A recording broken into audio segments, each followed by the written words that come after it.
When Rome collapsed, it was not a moment of catastrophe. This was the moment when a long-running process became visible. Because Rome did not weaken in a single day. It slowed down. It became heavier. And in the end, it could no longer carry its own weight. But the most dangerous part was this. Even as Rome was collapsing, it still looked strong. The armies were still marching. Taxes were still being collected. Cities were still standing. But the system was decaying from within. Because the structure Rome built was not based on perfect balance, but on continuous expansion.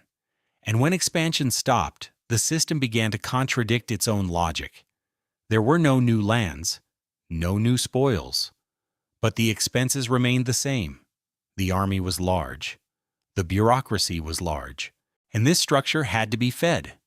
At this point, the economy broke. Rome began to devalue its currency.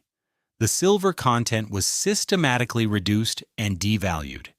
The same coin now carried less value. This is not just an economic problem. This is the state weakening its own promise. Because money is the trust of an empire. And when trust is broken, the system begins to dissolve. Trade slowed down. Prices rose. The tax burden increased. But production did not increase at the same pace. This is the starting point of a collapse. And Rome entered this cycle. As the economy weakened, financing the army became harder. As the army weakened, the borders began to weaken. As the borders broke, more resources were needed. This cycle fed itself. But the real fracture happened in politics. The imperial system was based on centralized power. This system works with a strong leader. But with weak leaders, it collapses. In the 3rd century, Rome experienced this reality. Emperors changed rapidly. Some were killed within months. Some were overthrown by the army. This situation is a sign that the system lost control. Because now the source of power was not the system, but force. And force is the fastest changing thing. At this point, Rome had lost stability. This process is called the crisis of the 3rd century. But this is not just a crisis. This is the breaking point of the system. The empire split into 3 parts. A separate structure was established in Gaul. A different power emerged in the east. For the first time, Rome could not hold itself together. This is the failure of a centralized system. But Rome did not completely disappear, because it still retained its organizational capacity. This capacity re-emerged with Diocletian. But what he realized was not to strengthen the system, but to accept reality. Rome could no longer be governed from a single center. That is why it was divided. But this division was not a strategy, but a necessity. The Tetrarchy was established. 4 centers. More control. And at the same time, more breaking points. Because when power is shared, loyalty is also divided. This system did not last long. Because it was against Rome's nature. Rome had always been inclined toward centralized power, so the system changed again. Constantine entered the stage and gathered control once more in a single hand. But this time with a different method. He moved the capital. He moved it away from Rome, to Constantinople. This move shifted the center of gravity of Rome, because now power moved along with geography. The East was rich. The East was dense. The East was defendable. The West, however, was the opposite. This division determined Rome's fate.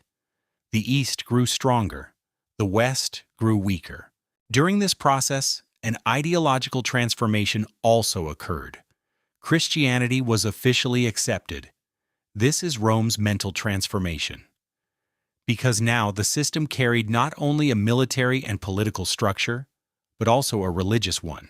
This change reshaped society, but at the same time it significantly weakened the old Roman discipline, because the new system was based on a different set of values. This is a shift in power, and every shift in power produces instability. Meanwhile, external pressures increased, but these pressures were not new. What was new was that Rome could no longer withstand them. The Visigoths advanced. The Vandals moved into the Mediterranean. The Huns pushed westward. But these were not the cause of the collapse, but its result. Because a strong Rome could have stopped these attacks. But Rome was no longer strong. In 410, Rome was sacked. This event is a historical rupture, but not a military one, a psychological one. Because Rome lost the illusion of invincibility. And this loss accelerated the disintegration of the system. Now everyone knew Rome could be stopped. This knowledge is the most dangerous kind of knowledge. After this point, the Western Roman Empire could not recover.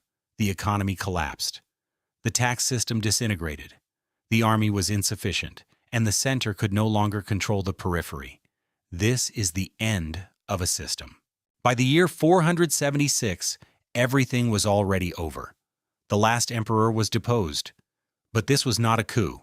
This was the acceptance of a structure that had already collapsed. Rome did not fall that day. It was already gone. Only its name was removed.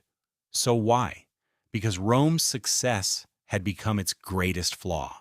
As control increased, flexibility decreased.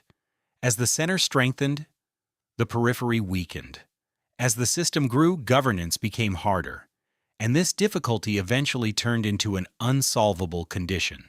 Rome reached this point, and there would be no return. But Rome did not completely disappear, because Rome is not a city. It is a model, a way of thinking, a form of organization. That is why it continued to exist. The Eastern Roman Empire survived, and this structure lasted for centuries.